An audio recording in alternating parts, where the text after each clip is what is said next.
Assalam qoblal kalam wal kalam bil ibtisam wal ibtisam rumzul Islam wal Islam dinus salam. Bismillahirrahmanirrahim. Assalamualaikum warahmatullahi wabarakatuh. Alhamdulillah, alhamdulillahilladzi ja'ala al-Indonesia daulatan mustaqilah wa anwa'il mukhtalifah walidzalika aujaba 'aina al-ukhuwah. Ashhadu an la ilaha illallah wahdahu la syarikalah wa ashhadu anna sayyidana wa nabiyyana Muhammad alladzi la nabiyya ba'dah. Puji syukur mari sama-sama kita haturkan kehadirat Allah Subhanahu wa taala yang Maha Ghafur atas limpahan nikmat yang patut kita bersyukur dengan mengucap alhamdulillahirabbil alamin. Salawat berbingkai salam kita hadiahkan kepada sang manusia pilihan yang namanya akan selalu tersirat dan tidak pernah berkarat walaupun diterjang oleh badai yang dahsyat, hujan yang begitu lebat, bahwa beliaulah yang terkuat, beliaulah yang terhebat, Nabi pembawa syafaat di hari kiamat, pembawa rahmat untuk seluruh umat, yakni habibina wa rasulina wa nabiyina Muhammad sallallahu alaihi wasallam. Dewan juri yang saya ta'zimi, hadirin yang berbahagia. Dalam kesempatan yang indah ini, izinkanlah Al-Fakir Muhammad Rizki Syahril Ramadan untuk menyampaikan sebuah pidato dengan tema pemuda dan perubahan. Perlu kita ketahui dan resapi dari judul di atas, khususnya para pemuda yang statusnya dikaitkan dengan perubahan. Seakan-akan pemuda di sini menjadi pemeran penting dalam suatu perubahan.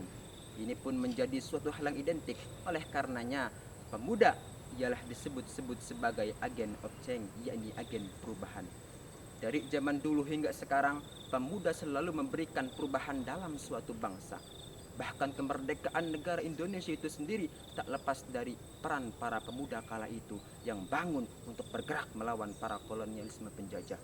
Islam bisa besar sampai seperti sekarang ini juga tak lepas dari jasa atau peran para pemuda. Saat Rasulullah Shallallahu Alaihi Wasallam hendak memulai dakwahnya di Mekah, maka beliau mengumpulkan 40-an para sahabat, dan sahabat-sahabat ini mereka berusia 85%-nya kurang daripada 30 tahun usianya. Artinya apa? Banyak kekuatan lebih yang dimiliki oleh para pemuda. Tatkala Islam datang, Islam disupport oleh pemuda. Tatkala Rasulullah Shallallahu Alaihi Wasallam merubah masyarakat, maka Rasulullah Shallallahu Alaihi Wasallam disupport oleh pemuda. Islam sendiri telah memberikan langkah perubahan kepada para pemuda. Tujuan perubahan yang jelas kepada para pemuda yaitu untuk agar mereka dapat lebih mentaati Allah Subhanahu wa taala. Karena dengan bertambahnya ketaatan, maka akan bertambah pula keimanan.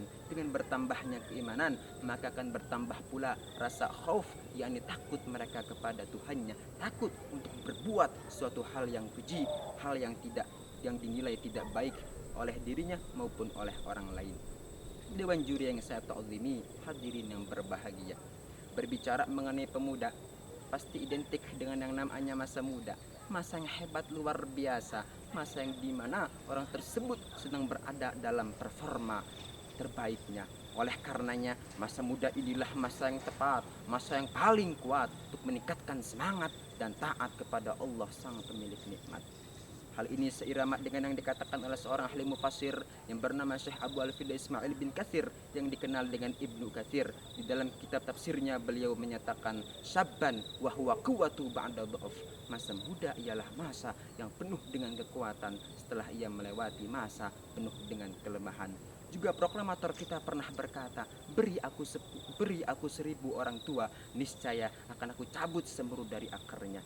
Beri aku 10 pemuda, niscaya akan kuguncangkan dunia. Namun sayangnya pemuda sekarang malah berkata, beri aku 10 pemudi, niscaya akan aku seleksi untuk menjadi kekasih hati. Dewan juri yang saya ta'zimi, hadirin yang berbahagia. Mari sama-sama kita ambil satu kisah yang bisa kita jadikan motivasi sekaligus pengingat bahwa dulu ada seorang pemuda yang dikategorikan sebaik-baiknya pemimpin, juga pasukannya dikategorikan sebaik-baiknya pasukan. Pada 20 Jumadil Awal 857 Hijrah bertepatan dengan 29 Mei 1453 terjadi peristiwa yang mengagetkan. Apa itu? 70 kapal diseberangi melalui Bukit Galata dalam waktu satu malam. Bayangkan 70 kapal diseberangi melalui bukit dalam waktu satu malam untuk dapat masuk, untuk dapat melewati tembok yang dikenal dengan kekuatannya, kekokohannya yang akhirnya tertakluki jatuh di tangan seorang pemuda berusia 21 tahun. Beliau Muhammad bin Murad yang kita kenal dengan Muhammad Al-Fatih, sang penakluk Konstantinopel, pemuda yang beliau berani untuk membuktikan janji Rasulullah Shallallahu Alaihi Wasallam di dalam hadisnya, la tuftahannal Konstantiniyah wala ni'mal amiru amiruha wala ni'mal jais zalikal jais. Lalu timbul pertanyaan kepada kita, bagi kita, sudah bisa apakah sampai di umur kita yang sekarang ini? Oleh karenanya, jadikan ini motivasi besar sekaligus teguran khususnya para pemuda. Jangan engkau sia-siakan masa mudamu sebelum berganti kepada masa tuamu.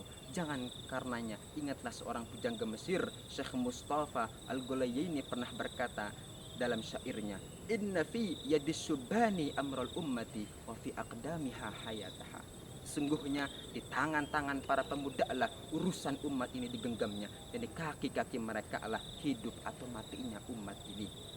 Karena pun saya sendiri seorang pemuda, mari sama-sama kita berbenah diri untuk meningkatkan semangat serta meningkatkan taat kepada Allah Subhanahu wa Ta'ala. Karena kalau Tuhan saja ditinggalkan, bagaimana nanti pemuda bisa membawa kepada perubahan? Oleh karenanya, harapannya mudah-mudahan pemuda di zaman sekarang ini dapat membawa kepada perubahan yang besar nantinya, yaitu kepada perubahan yang hakiki. Mungkin hanya itu yang dapat Al-Fakir sampaikan, kurang lebihnya mohon dimaafkan. Hidup sendirian tanpa kekasih. Cukup sekian dan terima kasih.